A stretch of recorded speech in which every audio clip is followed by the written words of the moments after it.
There's one skill that determines the quality of everything you get out of Claude. Not the plan you're on, not the features you've enabled, not even the system prompt we walked you through in the setup video, although that matters too. It's how you brief it. We've watched a lot of lawyers use Claude for the first time, and the pattern is consistent. They open a chat, they type something short, they get something generic back, and they conclude the tool isn't as useful as they'd hoped. Every single time, the problem isn't Claude, it's the brief.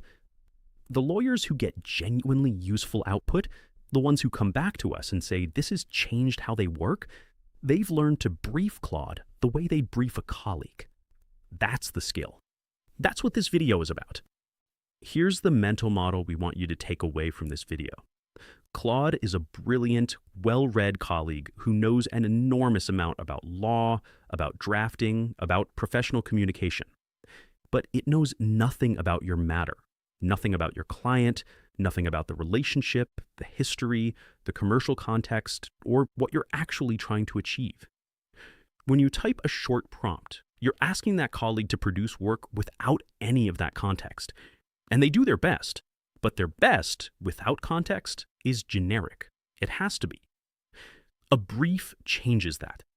A brief gives Claude the context it needs to produce something specific, accurate, and actually useful. And the difference between a two-word prompt and a proper brief is not hours of work. It's 30 to 60 seconds of additional typing. That's the trade.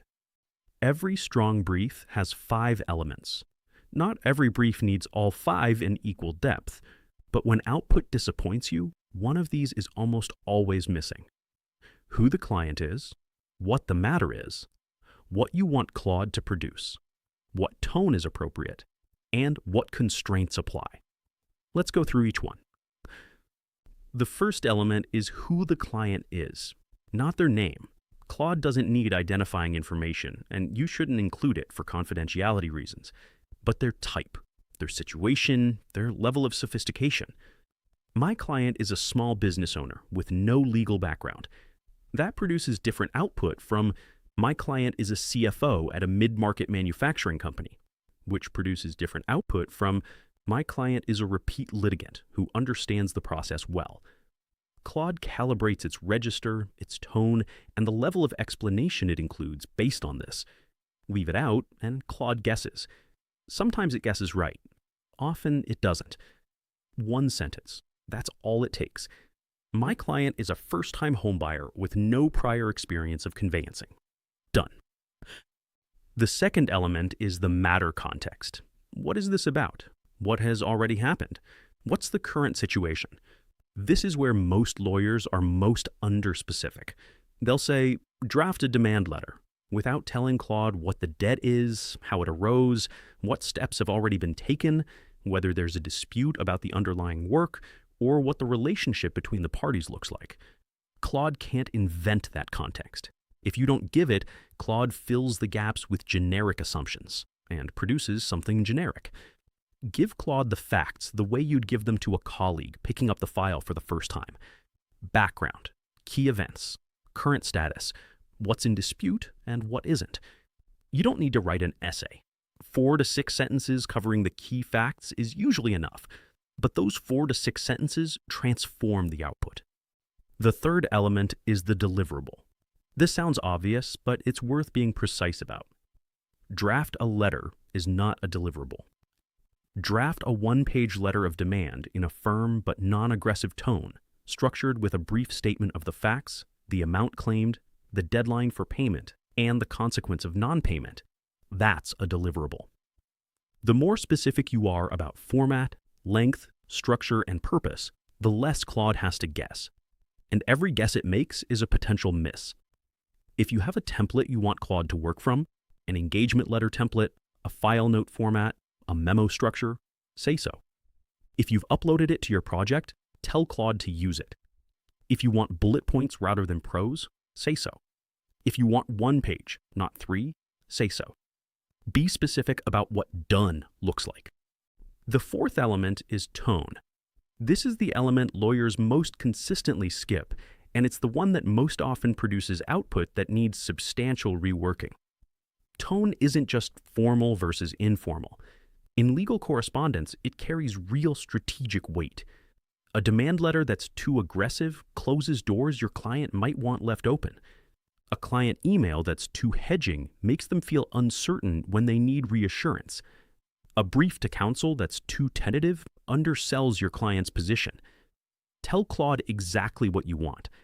Firm but not aggressive. My client wants the money, not a fight. Reassuring and clear. This client is anxious and needs to feel confident in the process. Direct and precise. Counsel doesn't need handholding. One sentence on tone saves significant reworking time. The fifth element is constraints, the practical limits that shape what Claude produces. Length is the most common one. If you need 1 page, say 1 page. If you need 3 paragraphs, say 3 paragraphs. Claude will fill whatever space you give it, and without a length constraint, it often produces more than you need. But constraints go beyond length. Do not include any reference to the possibility of settlement.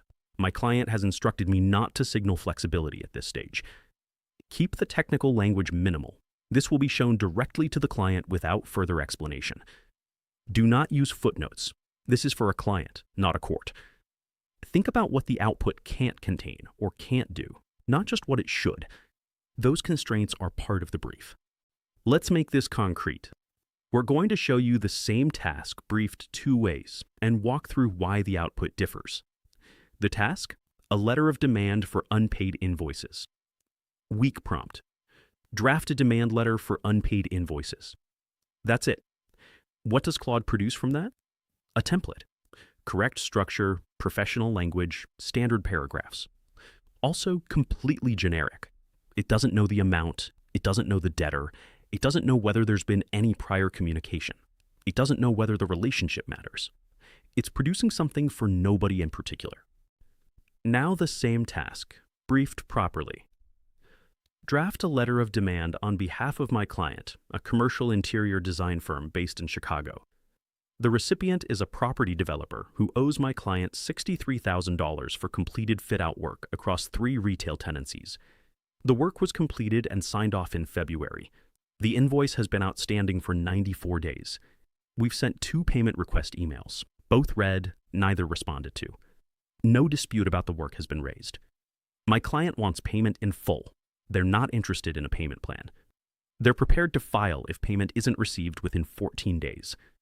Tone firm and unambiguous, but not inflammatory. My client has other projects with this developer and doesn't want to damage the relationship unnecessarily. 1 page. That brief took about 90 seconds to type. What it produces is a letter that names the amount, references the timeline, notes the prior contact, states the deadline, and strikes exactly the right tone for the relationship. It needs a read and possibly a small adjustment. It does not need a rewrite. That's the difference. Second example, file note from a client call. Weak. Write a file note from my client call. Claude has no idea what the call was about, who the client is, what was discussed, what instructions were given, or what the follow-up actions are. It produces a template with placeholder text. Useless. Strong. These are my rough notes from a client call that just ended. Draft a professional file note using my standard format. Date, attendees, matters discussed, instructions received, follow-up actions with responsible parties. Flag anything in my notes where you've had to make an assumption. Here are the notes. Paste. That produces a complete, structured file note from whatever rough notes you paste in. 5 minutes of work becomes 30 seconds, and the output is 90% of the way there before you've done any editing. Third example, client update email. Weak. Write an email updating my client on their matter. Claude has no idea what the matter is, what's happened recently, what the client knows already, or what they need to understand. Generic again. Strong. Draft an email to my client updating them on the status of their commercial lease negotiation. The key development is that the landlord has come back with a counter on the rent review clause. They've moved from CPI only to CPI plus 1%, which is better than their opening position, but still not what we wanted. We're going to push back one more time. My client is a first-time commercial tenant, a little anxious about the process. Tone, reassuring, and clear. I want them to feel like the negotiation is progressing well and that we're on top of it. 2 short paragraphs, plain English, no jargon. The email Claude produces from that brief is one your client will actually find useful. It explains the development, contextualizes it, and sets the right tone for someone who's nervous about a process they haven't been through before. Getting a strong first draft isn't always the end of the conversation. Claude works iteratively. You can push back, refine, redirect. If the output's tone is slightly off, don't start again. Tell Claude what's wrong. This is too aggressive. Soften the second paragraph. We want firm, not threatening. Claude will adjust without losing the rest of the work. If something's missing, tell it, add a paragraph acknowledging the prior invoices that were paid on time. I want to signal that this is out of character for the relationship. It adds the paragraph. If the length is wrong, tell it, this is 2 pages. Cut it to 1 without losing the key points. It cuts. The conversation doesn't end with the first response. Think of it as a drafting session with a colleague, not a vending machine where you insert a prompt and collect an output. Briefing isn't only for drafting tasks. The same principle, give Claude the context it needs, applies when you're asking it to analyze, advise, or think something through with you. What are the risks in this clause? Is a weak brief. I'm acting for the tenant in a commercial lease negotiation. The landlord has included a make good clause that requires the tenant to return the premises to their original condition at the end of the lease. The premises are currently fitted out as a restaurant kitchen. My client wants to understand, how broad is this obligation? What's the worst case cost exposure? And is this clause standard or something they should push back on? That's a brief for analysis. The output from the second version is something you can actually use, a structured analysis of the clause's scope, a realistic cost framing, and a recommendation on whether to push back. The output from the first version is a generic discussion of make-good clauses that doesn't engage with your client's specific situation at all. Here's a technique that saves significant time on complex matters. Write a short matter summary, 3 to 5 sentences, that you can paste at the start of any Claude conversation about that matter. Something like, this is a commercial dispute between my client, a software developer, and a former client who is refusing to pay the final milestone on a development contract. The contract is in writing, the work was delivered. The former client claims the deliverable doesn't meet the spec. My client disputes this. We've been in pre-litigation correspondence for 6 weeks. The claim amount is $240,000. Paste that at the start of every conversation about this matter. Claude immediately has the context it needs. You don't reestablish it every time. And every task you ask Claude to perform on that matter, drafting, analysis, preparation, starts from a fully informed position. Keep the summary in a note on the file. Update it as the matter develops. 3 to 5 sentences. It takes 30 seconds to write and saves minutes on every subsequent Claude conversation. A few things that consistently produce weak output, even from a good system prompt. Don't ask multiple unrelated questions in one prompt. Draft a demand letter, summarize this contract, and tell me what the limitation period is in California. Produces 3 mediocre outputs instead of 1 strong one. Break them into separate conversations. Don't assume Claude remembers previous conversations. Unless you're inside a project with a system prompt, each conversation starts fresh. If you need context from a previous session, reestablish it. Don't accept the first output if it's not right. Push back, redirect, iterate. The first response is a starting point, not a final product, especially on complex tasks. And don't overbrief.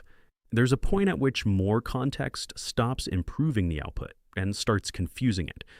The sweet spot for most legal tasks is a brief that covers the 5 elements we walked through: client, matter, deliverable, tone, constraints, without turning into a case study. You'll find that sweet spot quickly with practice. 3 things to take away. Every time you get a disappointing output from Claude, check your brief against the 5 elements before you blame the tool. Who is the client? What is the matter? What exactly do you want produced? What tone?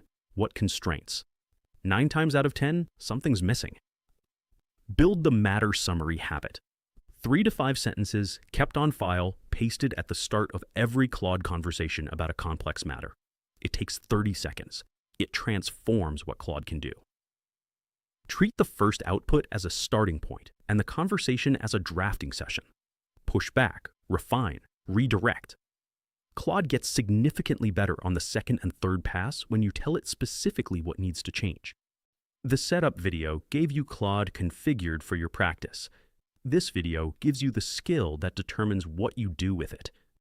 The Foundations Masterclass, linked in the description, covers everything else: document work, drafting workflows, preparation, and the business of running a practice.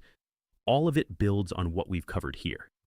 This has been a Claude Tutorials episode. See you in the next one.